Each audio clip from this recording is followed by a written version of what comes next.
Hi, everyone. Welcome back to another episode of our Mind the Waves podcast, a series where we chat about mental well being and how to take care of ourselves better.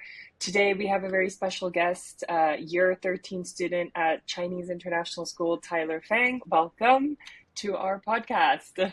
Thank you for inviting me, Miss Chang. Yes, great to be here as well. Yes, thank you so much. So, as a little bit of background, and I'll let you introduce yourself more later, Tyler founded his organization Body and Mind, which is helping to promote mental and physical well-being amongst secondary students in Hong Kong. So, I'm really happy that we can chat about this topic, learn more about what you're doing, and share with our community the amazing work that you're doing and continue to do. So, for our community, would you share a little bit of your background and what it is that you're doing with Body and Mind? Yeah, sure. So, me personally, I'm 17 years old, and I, like you said, attend CIS. But before this, I also attended a local school in Hong Kong. So, I think for me, from the basically, BAM is an organization that aims to provide like mental and physical health awareness to promote it, as well as to provide the resources to learn more about it to under-resourced local schools in Hong Kong. So a little background about myself. Even though I go to international school now, I used to attend a local school. So I guess for me personally, it's more about seeing the stigmatization and seeing the lack of it in the curriculum in local schools and wanting to bridge that gap or try my best to do so. Yeah, so I mean, that's super interesting. Thank you for sharing that. It sounds very similar to what we do or hope to do also with Mind the Waves. I think what's amazing is that you're in the system still, and so you really know firsthand what's going on, what are the things that your peers are struggling with at the moment. And so to be able to do this while you're in school, that's really, really amazing. I applaud you on that. So just based on what you were saying you went to a local school and now you're in international school. Um, has there been a big difference in how this topic has been approached? Is that why you started BAM? I think it's more just about it's like a culture thing. So I think me now at an international school that has more of like a Western culture and more of like it's kind of more open, it's kind of more accepting, where there's like a no judgment policy. And oftentimes we would have like assemblies that would discuss very mental health issues and discuss and provide us with a lot of the resources to say that like it's okay to suffer from maybe certain issues or to feel like you want to talk about certain things. For example, maybe we have assembly on suicide prevention, how to deal with stress when you have like a lot of tests in one week and stuff like that. Whereas I feel like in local schools and in more Hong Kong's culture, it's more like a taboo like topic, whether it be just in like social conversations or even when it comes to school. There's a lot more stigmatization in the sense that people don't really want to talk about it. And even just the lack of discussion means that for students who are not aware about it, they wouldn't have even the opportunity to learn about it, which is, I think, a big part that's missing. Right. Just building that awareness and the Yeah. spaces to be able to talk about whatever it is that you guys are going through, definitely. And is there a personal story as to why you started BAM? Yeah. So I think for me personally, the personal story is that around 3 years ago, picked up running. And before that, I guess I didn't really have a sport that I really fell in love with. And through running, I think I saw how it truly benefited me, not just physically. Of course, I got into shape and I, had a goal to work towards, but I think more mentally as well. It gave me like the motivation to, have dedication to be able to pursue against something and also feel the drive to want to excel and want to do my best. And I feel like that translated into other aspects of my life, whether it be academically or socially. And so I think for me personally, I could just personally see the explicit benefits that exercise and fitness brought me mentally as well as physically. And I wanted to share that benefit that I found and I discovered with other students, which is why one of the main projects that we do at BAM is that we bring a series of workshops to the schools where we partner up with various personal trainers and social workers so that we can lead exercise sessions and like meditation and flexibility sessions with them to kind of give them that experience of how like gratifying it is to do like some like fitness and stuff like that to incorporate it into your daily routine.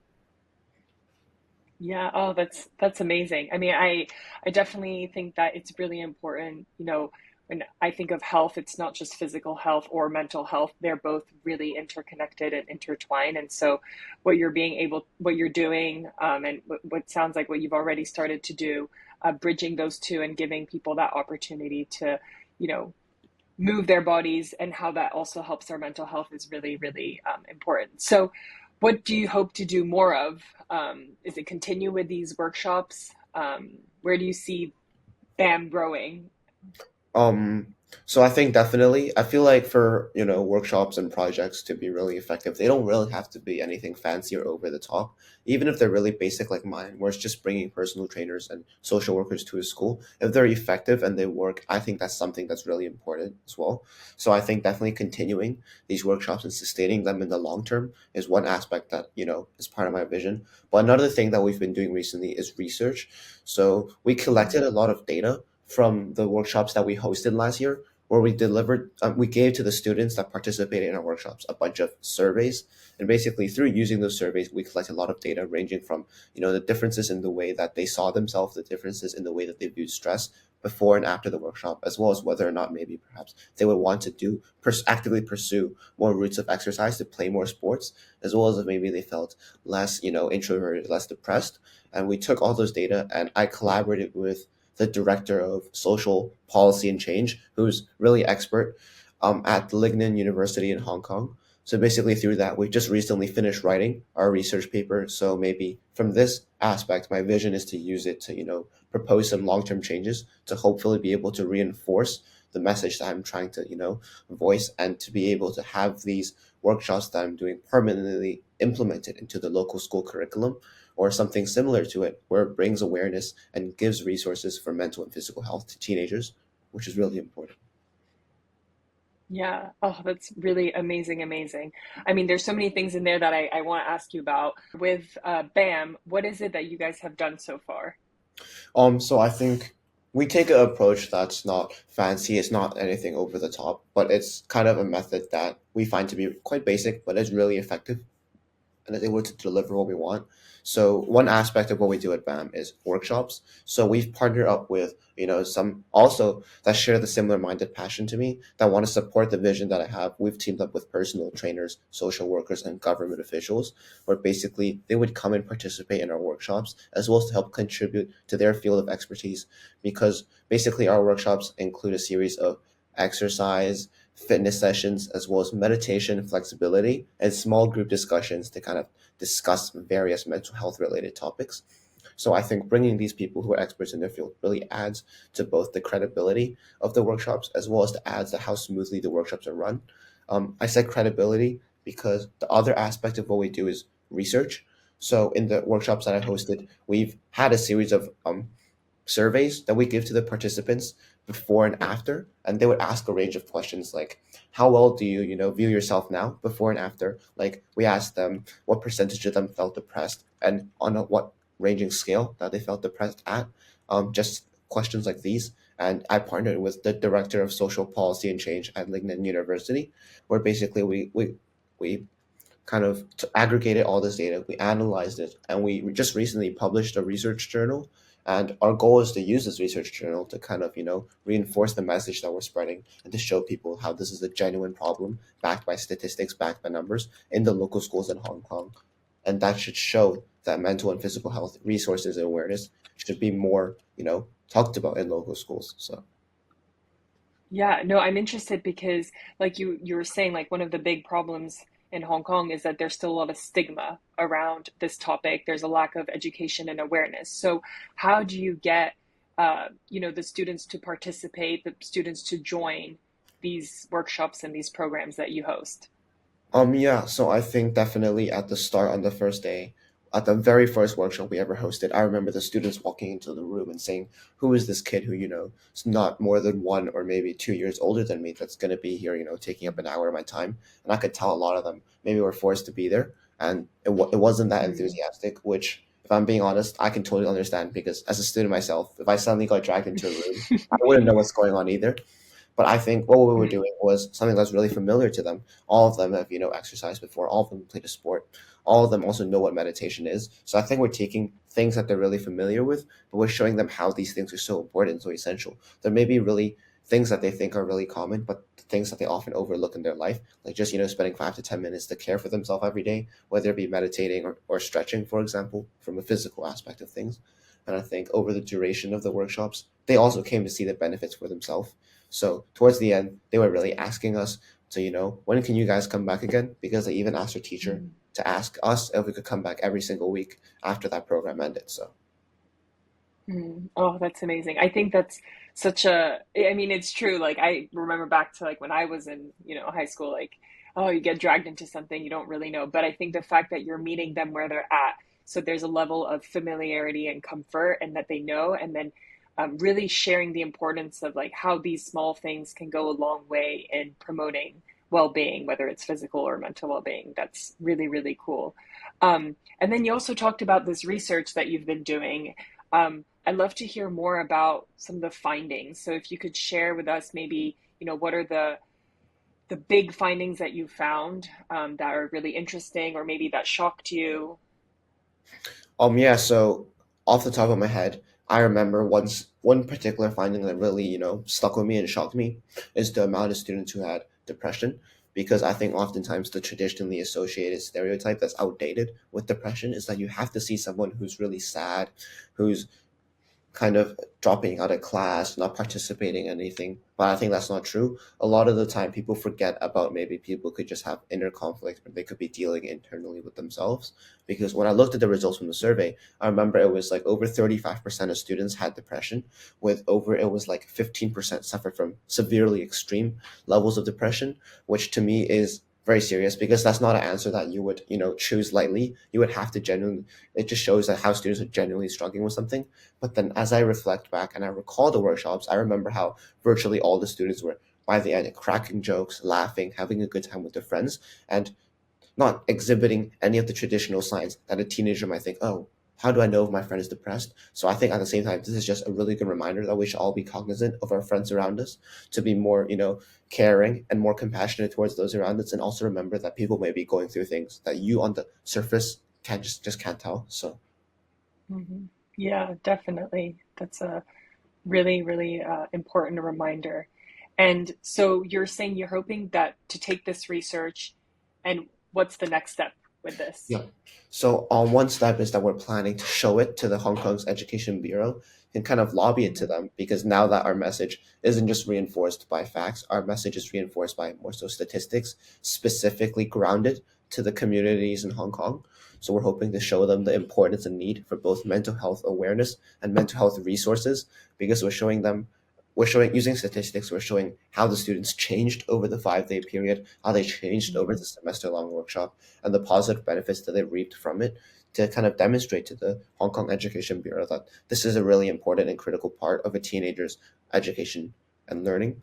It's not just about their Hmm. academics, but it's also about this aspect. And in a sense, they need this to do well in their academics. If they don't know how to cope with stress, they don't know how to cope with anxiety. So we're hoping that they can make it a permanent incorporation into the curriculum. Maybe it wouldn't look exactly or be done in the same way that my workshops are, but just from some Hmm. aspect, no matter how it is, for it to be there, I think that's important. Yeah, I mean, you have to start somewhere. So and you can always like adapt and evolve as it progresses. What are the things that a lot of these students would you say are their top challenges or struggles?